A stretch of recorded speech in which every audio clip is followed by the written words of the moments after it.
Привет, мои дорогие! Как я обещал, вечер у нас для фронта, но я еще хочу немножечко подмешать каких-то немножечко вещей в этот соус, а именно спич Зеленского. Немножечко возьмем его основы этого спича, я чутка уставший, вот, и разберем эти основы. А что же это было? Что же это за такой спич? Совсем чуть-чуть. Я знаю, что не все это могут выдержать изначально. Я включаю, дорогие мои. Слушаем. Українці, українки, у житті кожної нації є момент, коли всім треба поговорити. Чесно, спокійно, без домислів, чуток, пліток, без усього зайвого. Так, як є, так, як я завжди намагаюсь говорити з вами. Зараз один з найважчих моментів нашої історії. Зараз тиск на Україну один з найважчих. Зараз Україна може опинитися перед дуже складним вибором. Або втрата гідності, або ризик втрати ключового партнера. Або складні 28 пунктів, або вкрай важка зима. Найважча та подальші ризики. Життя без свободи, без гідності, без справедливості. І щоб ми вірили тому, хто напав вже двічі. Від нас чекатимуть відповідь. Хоча насправді я вже її дав 20 травня 2019 року. Все, хватит. Давайте вот этот вот маленький кусочек, а дальше там уже просто называется чуть-чуть такой каталочкой, знаете, для там раскатывания теста по голове. Ну, из самого начала мы понимаем тыск. Тыск – это тиснуть на него, давление на него делают. И потом он там дальше скажет, кто хочет послушать, есть у меня тоже в телеграм-канале, то меня ругают, что я всем предлагаю пойти в телеграм. Давайте я буду предлагать к нему в телеграм-канал идти, если вы меня ругаете. Буду в Зеленскому, идите к Зеленскому, посмотрите видео про Зеленского у Зеленского на канале. И в этом видео он говорит про этот тыск.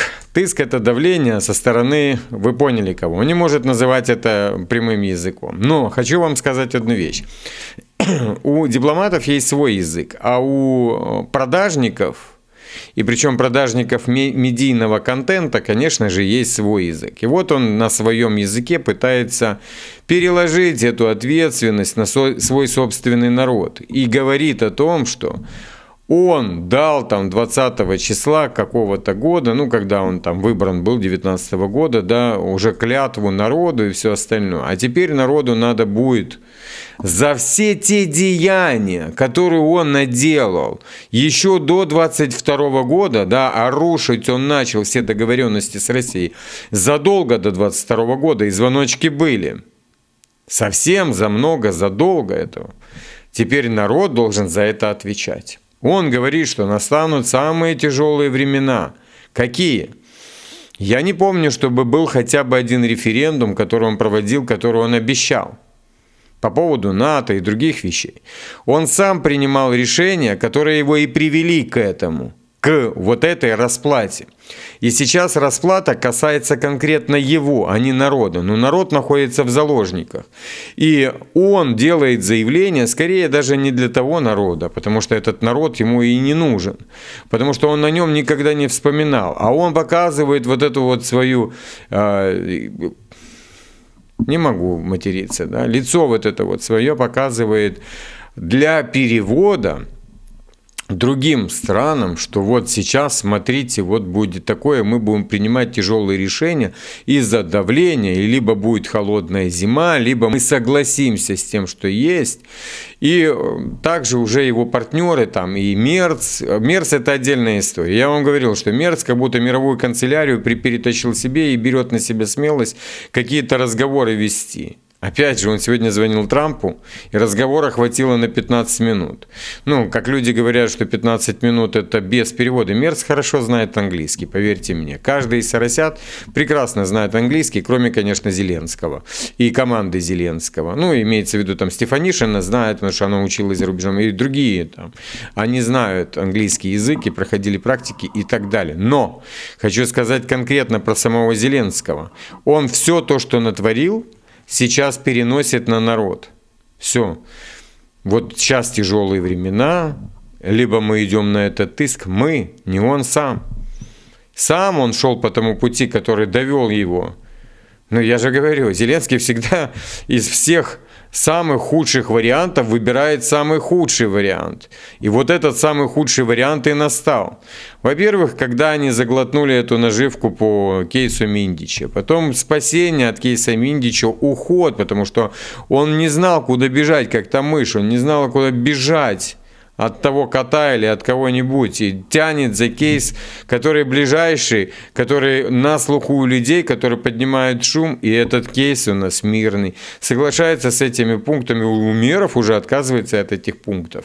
И, дорогие, да, что он согласился, я вам читал, что именно Умеров соглашался, сейчас они дают заднюю, без разницы. Трамп дал до 27 числа время, и Трамп тоже сделал сегодня заявление, и довольно-таки шумное, сейчас я вам тоже его включу. Субтитры есть, дорогие мои, я специально лепил эти субтитры, сейчас он будет большим Трамп субтитры. I've spoken with their people. We have a plan. It's horrible what's happening. It's a war that should have never happened. It would have never happened if I was president, and it's a shame. And I thought they should have acted quicker. But it's a cold winter, and a lot of the you talk about utilities, but a lot of the big energy producing plants have been under attack. To put it mildly, to put it nicely. Yeah, we have a way of getting peace, or we think we have a way of getting peace. He's going to have to approve it. Just so sad. So many people. You know, last month they lost 25,000 soldiers. This is something we haven't seen anything like this since the Second World War. And they're averaging 6,000 or 7,000 a week between the two of them. Дальше мантра Трампа, но начальный спич был о том, что у него нет выбора, потому что люди замерзнут. И проблемы действительно, я же вижу даже по просмотрам у себя. Я знаю свою аудиторию, прекрасно знаю свою аудиторию и прекрасно понимаю, что сейчас происходит. Из моей аудитории минус 30%, потому что света нет. Потому что когда его включают, они быстренько налетают и пишут, и какие-то есть вспышки, и просят не делать длинные ролики, потому что света не хватает на длинные. А эти люди ждут свет, чтобы посмотреть не только видео, а когда у тебя нет света по 50 часов, то у тебя куча таких вот появляется в чек-листе гештальтов, которые ты должен максимально быстро закрыть, и потом только ты можешь посмотреть это видео какое-нибудь, или загрузить его и посмотреть уже позже, если и то время будет на загрузку. А то нужно быстренько слава богу, что зима есть, и холодильники можно на улицу повыбрасывать. И то не всем, дорогие мои. Но куча вещей всяких, когда появляется свет, люди бегут, их делают, кто-то греет, подогревают и так далее. Никому сейчас нет до этих видео. И вот Трамп как раз об этом и говорит, что у него нет выбора. У него нет выбора, он сам себя загнал. Он загнал себя обещаниями Трампа, что сработают удары по НПЗ российским. Сработают по ТЭЦ удары и так далее, российская экономика рухнет и так далее. Но я сегодня же читаю, там тот же экономист, который сравнивает российскую экономику и украинскую, и говорит, что Украина быстрее сточится, чем хотя бы там 10% той российской экономики подобьет. Но он же обещал со своей коалицией вот этих вот, что Трампу и гарантировал, что все произойдет. Но что произошло? Самый худший вариант, который только может быть для Зеленского. Худший не бывает. Я разговариваю с людьми, они мне говорят, мы под матрасом, даже не под одеялами, под 2, под 3 согреться не можем. Понимаете? А это еще ноябрь месяц, а там еще декабрь, и январь, и февраль. А февраль на украинском языке, извините, это лютый. Это реально лютый месяц. Понимаете? Поэтому он об этом и говорит. Он говорит, что Россия повыбивала все энергогенерирующие станции. Да? Вот же в его спиче, что там холодно, зима холодная, и тебе придется остановиться, потому что дальше будет хуже. И также Трамп заявляет, что ты в любом случае потеряешь тот Донбасс, как бы ты ни кричал там в ООН. о том, что мы не пойдем на эти красные, это для нас красные линии. Ты его потеряешь что военным путем, плюс люди начнут замерзать, и начнется гуманитарный кризис, и, мать его, тупорылый Мерц потом ощутит этот гуманитарный кризис в своей же Германии. Люди же взломают эти границы и побегут. Они поубивают этих пограничников, которые стоят, и выломают эти ворота там через Польшу, через Венгрию, через что угодно, и побегут огромными сотнями тысяч, как это было с самого начала.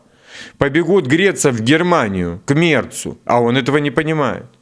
Но Трамп это понимает, другие понимают. Песков говорит о том, что, чувак, у тебя времени вообще нету. Ну, то есть, если ты будешь еще там что-то думать, танцевать, вытанцовывать, как ты это делал с той коалицией, то мы проломаем просто фронт, вообще полностью весь, и условия поменяем сразу же. Сейчас согласно на эти условия, которые написал Трамп до 27 числа, убедив Россию, не сильно там дальше массированно, хотя за сегодня только 16 сел взято. За сегодняшний день, ну вот за предыдущий, вы смотрите другим днем. Предыдущим днем взято 16 сел, 16 населенных пунктов, дорогие мои. За один день только по одному направлению. О чем он говорит? Он стоит, я не знаю, пытается вымолить у народа, перенять ответственность, за которую он, падла, принимал эти решения, перенести на свой народ. Ему, оказывается, нужно принять это тяжелое решение. Ему, чтобы вы не страдали, да? Или если он их не примет, то мы замерзнем. Так ты же все сделал. Вот тебе и реальность. А кто там, я не знаю, какие там скептики появляются. Ну, по отношению к Зеленскому, там уже нет, он загнал себя. Ну, я не знаю, ну, окей, я читаю там статью, я вам прочитаю, там уже начинают включаться медиа эти все, ну, также Дмитриев об этих медиа говорил, что они всегда будут любой мир подрывать и так далее, как я и говорил, там Кучма платит бабки всем, чтобы только подорвать любые мирные договоренности. Он хочет утопить Украину в крови, понимаете? Сейчас я вам хочу показать фронт. Начнем фронт, уйдем опять в политику. Поїхали. Гуляй поле. Ось такий вигляд зараз має фронт на Запорізькому напрямку. Все палає від ударів ворога кабами. Це просто пекло якесь. Пиздец. Там дальше уже матерными словами, но я не буду продолжать. На запорожском направлении, на Ореховском участке фронта в районе Новоданиловки идут позиционные бои. Российские войска продвигаются в район Малой Токмачки и, по заявлениям украинских военнослужащих, укрепляют плацдарм для дальнейшего наступления. Идем дальше. Днепропетровское направление. Российские войска оттеснили ВСУ из поселка Зеленый Гай. Украинские силы отходят к восточным окраинам Гуляй-Поля. При этом дороги в район города активно атакуются российскими FPV-дронами. Лиманское направление, дорогие мои. Российские войска вошли в микрорайон Коммунальный города Лимана. Также россияне подтеснили силы обороны Украины из нескольких опорных пунктов у Ставков и Новоселовки. Украинские военнослужащие отмечают, что по Емполю ситуация контролируемая, но крайне напряженная. Часть населенного пункта в серой зоне. Над участком сгущаются тучи в переносном смысле слова. Трасса Т-05-13 частично под контролем российских сил и, соответственно, может простреливаться. Российская армия пытается перекрывать подходы и устраивать засады, что усложнит маневр и логистику, добавляя еще один узел направления на этом участке фронта, сообщают военные. Мирноград, дорогие мои. Все, продвигаемся дальше. Обстановка в Мирнограде продолжает ухудшаться для ВСУ. Отметим, это пишет непосредственно сам Military Public, украинский, еще раз подчеркиваю, что в течение октября российские войска брали под огневой контроль северный въезд в Мирноград, отразив контратаки сил обороны. Параллельно с этим они начали штурм города с запада и уже к середине ноября прочно закрепились в его застройке. В течение прошлого месяца российским силам удалось расширить зону контроля в районе Красного Лимана, завязать бои на его территории. К 8 ноября они закрепились в центральной части и оттеснили украинские войска из лесополос южнее, что позволило развивать атаки на окраины Мирнограда. Параллельно с этим на восточных подступах к городу россияне к 22 октября отбросили украинскую армию с позиций на рубеже Луч-Балаган. К концу месяца российские подразделения взяли большую часть территории сел и зацепились за окраины Мирнограда. К началу ноября российские военные начали просачиваться в город сразу с нескольких сторон, включая частичную застройку микрорайона 8-й поселок. На севере, на юге же они продвигаются к шахте 5-6. И уже 13 ноября захватили территорию предприятия. На данный момент, когда большая часть Покровска захвачена россиянами, украинские войска в Мирнограде оказались под угрозой физического окружения. Российские войска в поддержке авиации захватывают рубежи обороны ВСУ и приближаются к микрорайону Западный, взятие которого разделит украинский гарнизон города на 2 части. Идем дальше, дорогие мои. Вот такой вот маленький обзор вам по фронту. Корреспондент BBC пишет, что Украина научилась обходиться без американских разведданных, но оружие ей по-прежнему нужно. Видите, это отрабатывает антикрист, то, о чем я и говорю. Да? То уже нам ничего не нужно, мы уже сами справимся. Ну хорошо.